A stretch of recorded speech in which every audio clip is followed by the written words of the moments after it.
J'ai eu envie de faire une émission qui était un peu une émission qui dirige les projecteurs vers ceux qui font l'animation, les auteurs, les créateurs graphiques, les animateurs. Et j'avais cette idée en tête quand Thierry Steffes et Gérald Dupérault sont venus me proposer ce projet Télétoon. Chaque épisode de 13 minutes, il y a eu 42 émissions, faisait un focus sur un auteur, un sujet sur Nick Park, un sujet sur Peter Lord, un sujet sur Miyazaki, un sujet sur Michel Oslo, un sujet sur tous les gens qui à l'époque avaient une vraie réputation dans le domaine de l'animation et avaient connu à un moment ou à un autre une présence au Festival d'Annecy avec l'un de leurs films, donc des auteurs et réalisateurs remarquables et en devenir.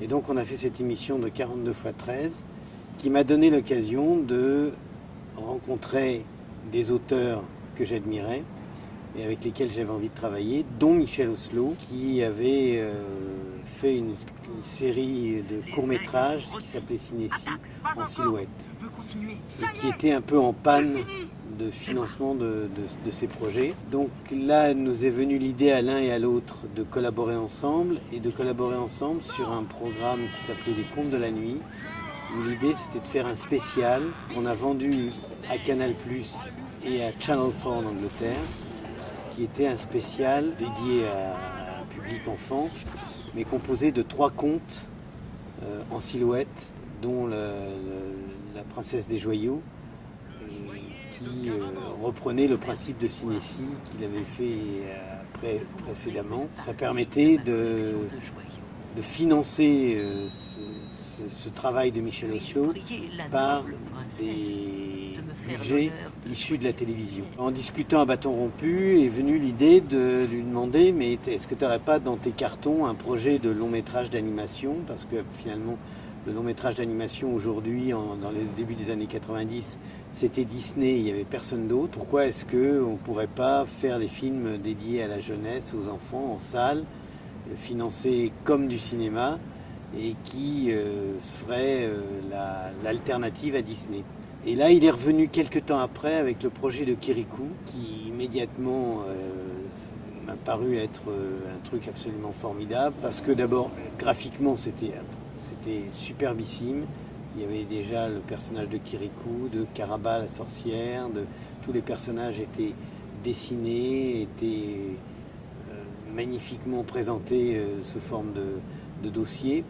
Et puis il y avait ce scénario étonnant, adapté d'un conte africain qu'il avait transformé, l'histoire de Kirikou et cette sorcière qui ne fait le mal que parce qu'elle souffre et qu'elle a une épine plantée dans le dos. On est parti dans cette aventure.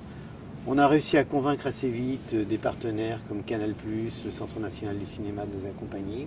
Mais on est parti avec un budget extrêmement serré qui à l'époque était de 20 millions de francs, ce qui pour un film d'animation comme Kirikou était évidemment beaucoup trop pétriqué. Et du coup, on s'est vite retrouvé avec des soucis pour terminer le film, avec l'obligation de trouver des nouveaux partenaires financiers, d'aller à la recherche de nouveaux diffuseurs. On a contacté France Télévisions, et à ce moment-là, France Télévisions sortait d'un film avec Yann Kounen qui s'appelait Doberman, qui avait défrayé la chronique parce que c'était un film ultra violent. Et quand je suis allé voir Jean-Claude Lamy, celui qui préachetait les films pour France 3, je lui ai présenté Kirikou avec des personnages tout nus, des petits-enfants tout nus. Il m'a dit, après l'ultra-violence, vous me proposez un film pédophile. Donc je suis revenu vers Michel en lui disant, écoute Michel, France Télévisions est prêt à rentrer dans le projet, mais il faudrait en remettre des pailles aux personnages. Et Michel m'a dit, oh, hors de question, mais ils prennent mon film comme ça ou j'arrête tout. Donc je suis retourné vers France Télévisions qui a finalement accepté le film tel qu'il était, et on a fait Kirikou, qui a été le succès, la surprise que maintenant tout le monde connaît, c'est-à-dire qu'on a démarré la distribution en 97 sur 73 salles qui étaient complètes tous les jours. Ça, c'était pour la fin d'année, les vacances de Noël. Et le film a tenu sur la distance jusqu'aux vacances de février. Et aux vacances de février, on s'est retrouvé sur plus de 160 salles. Et le film, en un an, a fait pratiquement plus de 1 200 000 entrées, ce qui à l'époque était effectivement une belle réussite, et qui allait bouleverser complètement la donne dans le domaine du cinéma d'animation français de long métrage, parce que brusquement, un certain nombre de producteurs et distributeurs se sont dit qu'il y avait peut-être là un filon à exploiter, qui était le cinéma d'animation en salle pour la famille et un public, une jeune audience.